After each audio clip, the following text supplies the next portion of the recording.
Welcome back to the FTN Network NFL Team Preview Series. I'm your host, Mike Randle, Chief Content Officer here at FTN. You can follow me on Twitter at RandleRand. And today we head to Minnesota. We're going to get each and every one of the 32 NFL teams. Today we're going to go to the Vikings, who had a fantastic year last year. And the only person to talk to you about Minnesota is Matthew Coller. You can follow him on Twitter at Matthew Coller, Coller. He covers the Vikings for Purple Insider. Gives us a few minutes here today to preview the NFL Draft. Matthew, thanks for joining us. How you doing? I am doing well. I feel like we're in a little bit of a holding pattern here. Maybe the owners' meetings will jog some things loose that we're still waiting on for decisions from the Vikings. Yeah, big decisions, of course, after a big season. I love them coming into this season, 13-4 playoffs, won the division. Just talk about the feeling coming into the year.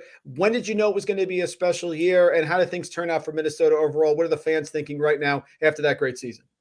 Yeah, I don't think that we knew it was going to really be a special year until maybe about midway. I think when they beat Buffalo, then it was different. I mean, when you win a game where Justin Jefferson makes the catch of the year and Josh Allen has to fumble at the goal line and then throw another interception at the other goal line in the end zone, I mean, you know that everything is just kind of falling their way. And I think that we saw a lot of majorly positive changes within the building from a culture perspective, not just what happened on the field, that, players bought into Kevin O'Connell right away. They changed a lot of their sports science stuff that they did. I think they really needed that reset or refresh or whatever you want to call it of, how the players felt about playing for the Vikings. And you saw that play out through the NFLPA study where they were graded by the players as their favorite team to play for in the NFL.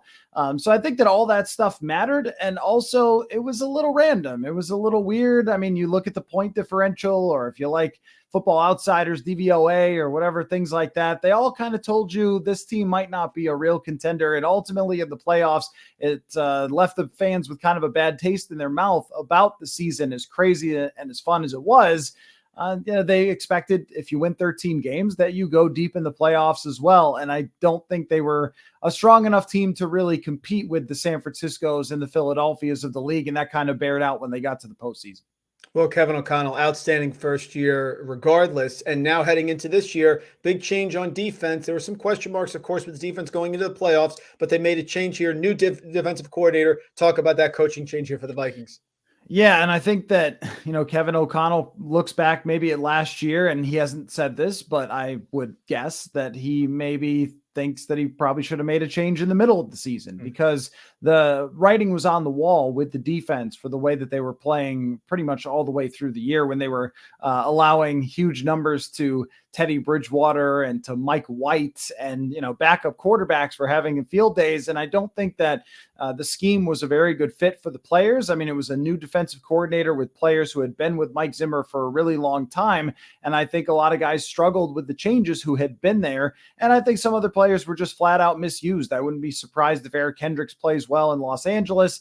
Harrison Smith is going to stay here in Minnesota, but he had his worst year as a Viking from, things like PFF grade, but just the eyeball test. He didn't make as many splash plays because he wasn't given as many opportunities to do so. So now with Brian Flores, they've really flipped the switch to a completely opposite style of defense where this is going to blitz a lot. It's going to be aggressive. It's going to ask guys to play a lot of man coverage. That's the exact opposite of what Ed Donatel was doing. The thing is that when you lose Patrick Peterson, you lose Delvin Tomlinson, those are big holes, and that's not easy to just simply replace. And how much, is it the scheme? How much is it the players?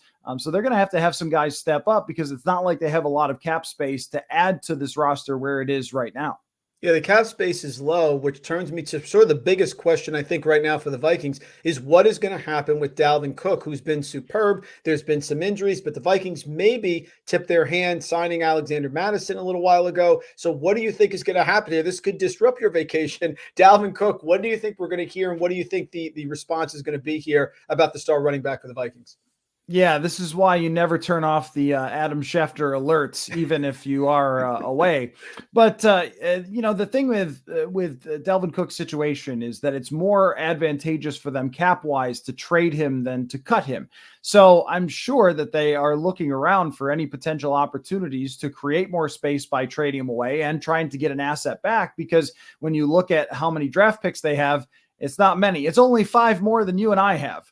this year. So I'm sure that they want, to add to the draft capital, even if it's something like a 4th or a 5th round draft pick. The problem is who's out there searching for running backs, even if they do have the resume that Dalvin Cook does, because like Ezekiel Elliott, age comes for all these guys, workload comes for all these guys. And last year you can look at yards per attempt for Dalvin Cook and you would say, oh, it wasn't bad. It was pretty decent. But if you look at the success rate, if you look at the rushing yards over expected, and again, sort of the eyeball test from covering every game, it was not the same as it was in 2019 or 2020, where Dalvin Cook had an argument for being the best running back in the entire league, right there neck and neck with Derrick Henry. But I think a lot of those injuries did catch up to him. They also changed their scheme a little bit from an outside zone to what they call a mid zone, which may have played a little bit of a role in it, but it just didn't look like the burst was still there in the same way. And a few big plays that made highlight reels kind of turned those numbers a little bit. But the last time he had a 100-yard game was actually in the middle of the season when they played that game against Buffalo, and didn't have another 100-yard game after that. Plus, this is a passing first offense. I mean, Kevin O'Connell has said multiple times, I asked him about it at the NFL Combine. He said multiple times they want to run the ball better. They signed a blocking tight end in Josh Oliver. There's no question that running is still important in the NFL. At the same time, this isn't Mike Zimmer's run first and then play action where you're going to, kind of run 50% of the time or more, because Zimmer was old school. This is much more of a lean into the quarterback. It's run by a former quarterback in Kevin O'Connell. And we saw that last year. The Vikings were up there in the entire league in terms of pass attempts. So, I think paying a running back what they are right now with Dalvin Cook doesn't make a lot of sense. And also they drafted a running back last year, Ty Chandler, who had a very exciting preseason and showed a lot of potential. In my mind, it's a good idea to have Madison and Ty Chandler be kind of a duo there, maybe sign another veteran to bring in and move on from Dalvin Cook. Yeah, and some changes now with free agency. You have Adam Thielen leaving. Irv Smith, of course, left. Hawkinson came in last year, did an outstanding job. And you mentioned now some holes on defense. So I'm curious, before we get to the draft, free agents coming, going, what's your reaction to that? What do you think they can be going now to try to make some changes here? Still a fantastic offense, but could be some fluidity on offense and defense as well. Yeah, for sure. It's funny because, every fantasy show I ever do, those two players, Adam Thielen and Irv Smith, are always the ones I would get asked about the most. Yeah. Like, hey, is Adam Thielen still going to get targets? Is Irv Smith going to take the next big step? And it turned out that Irv Smith didn't, because he continued to have injury issues. And Adam Thielen still got the targets. And that's a great question of, who's going to replace 100 targets? I understand why they moved on from Adam Thielen when you look at his age, his yards per catch, wide receivers into their 30s. You can't really be sure about the production. And then again, the salary cap hit was enormous for him, and they couldn't work something out with his contract. So from all those perspectives, you totally get it. But that's 100 targets you got to make up somewhere. Are they going to play two tight ends and have TJ Hawkinson play in a slot type of role and have KJ Osborne be the number 2? Are they going to draft somebody? They brought in Brandon Powell, who's mostly a punt returner and kind of a quick game type of guy, but that's not really a replacement for Adam Thielen. And there isn't much wiggle room unless they move on from Dalvin Cook and potentially trade Zadarius Smith too. But then who's on the receiver market? I mean, everything kind of points toward needing to draft a receiver, or hoping that someone like Jalen Naylor, who they picked last year in the late rounds, can take a major step forward. We saw some flashes from him when he got in the game, but that is a big if for this offense. And on the defensive side, Zadarius Smith remains as big of a question as Dalvin Cook for everybody here. Is he going to stay in Minnesota on his current contract, where he's kind of made it clear through leaks to the NFL networks and ESPNs that he would like to be a free agent and then get a new contract? At the same time, like, who's spending big dollars after the first wave of free agency? So there's a lot of moving parts that still exist here. Usually after that first wave of free agency, it's like, okay, when's the draft? But there are still a lot of things to be resolved. Yeah, still a lot of things. And listen, great insight as always. One more question, we'll get you out of here. The draft, you mentioned it, 5 more picks than you and I have. I believe they have the 24th pick overall in the first round. What do you think will be the focus? Could it be wide receivers, a defensive piece possibly to improve last year? Like you said, Vikings DVOA ranked towards the bottom of the league. Limited picks, free agency still going on. But what do you think they had here with the draft, particularly 24th pick overall?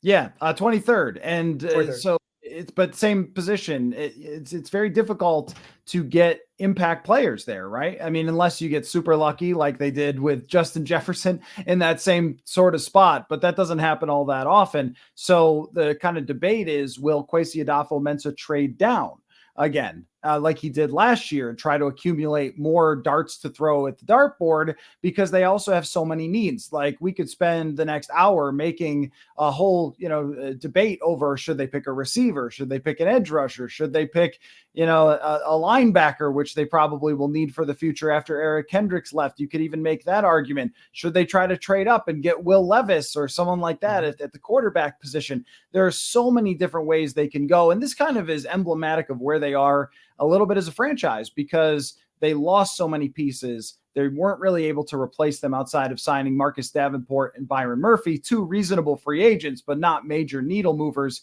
on defense. So are they going to kind of have to face a bit of a transition year after winning 13 games? But that's hard to sell, right? When you win 13 games with a new coach, you set the standard high. That's what people expect. But I also think that the way they dealt with Kirk Cousins' contract, which was just to restructure and not to extend him, has sort of left the door open for all sorts of things at the quarterback position, or they could continue to try to build around the next quarterback to come in here. It's very hard to say. And then they've even been connected to Lamar Jackson rumors. So my offseason seems far from over here.